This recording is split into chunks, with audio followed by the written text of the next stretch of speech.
আসসালামু আলাইকুম ও রহমতুল্লাহি অবরকাতুহ। সম্মানিত দিনী ভাই এবং বোনেরা কেমন আছেন? আশা করি ভালো আছেন। তো আপনারা যেমনটা জানেন গত ক্লাসে আমরা সূরাতুল কাফিরুন শিখেছিলাম। আজকের ক্লাসে ইনশাআল্লাহ আমরা সূরাতুন নাসর শিখব।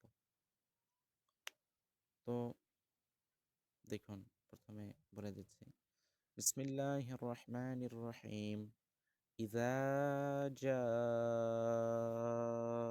নাসরুল্লাহি ওয়াল ফাতহ ورأيت الناس يدخلون في دين الله أفواجا فسبح بحمد ربك واستغفره إنه كان توابا.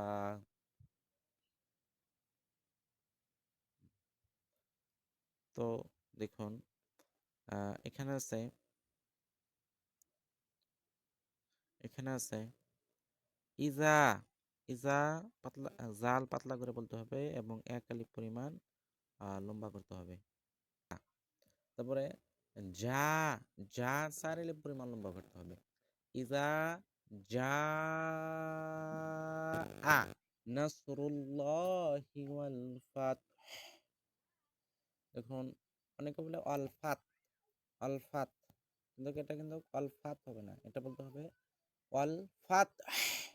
লাস্টে হ্যাঁ বলতে হবে। এই দেখুন, এই যে হ্যাঁ আছে, আল ফাত, আল ফাত, আল ফাত, এরকম ভাবে বলতে হবে। আর এখানে এখানে বলতে হবে নাস, নাস, নাস বললে কিন্তু হবে না। নাস, নাসরুল্লাহি ওয়াল ফাত।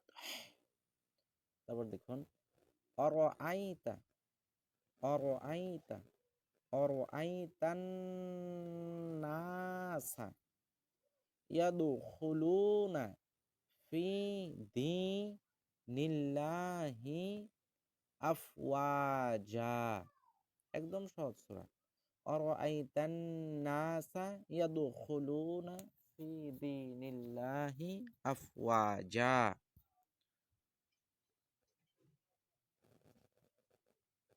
তারপর দেখুন, ফাসাব্বিহ, এখানে বড় হ্যাঁ বলতে হবে। ফাসাব্বিহ বিহামদি রাব্বিকা আস্তাগফিরহ, আস্তাগফিরহ, লাস্টে হা উচ্চারণ করবেন। আস্তাগফিরহ, বা এইভাবে মিলিয়ে বলতে পারেন। ফাসাব্বিহ বিহামদি রাব্বিকা আস্তাগফিরহু ইন্নাহু কানা তাওয়াবা, ইন্নাহু কানা তাওয়াবা। ইন্নাহু বলে ইন্নার জায়গায় গুণনা করতে হবে, আর তাওয়াবা বলতে হবে। তাহলে একদম সহজ সূরা, ছোট সূরা। তো আলহামদুলিল্লাহ, আমরা সূরাতুন নাসর সহিষ্ণুভাবে শিখে নিলাম। আরেকবার বলে দিচ্ছি, বিসমিল্লাহির রহমানির রহিম। ইযা জাআ নাসরুল্লাহি ওয়াল ফাতহ ورأيت الناس يدخلون في دين الله أفواجا فسبح بحمد ربك واستغفره إنه كان توابا. তো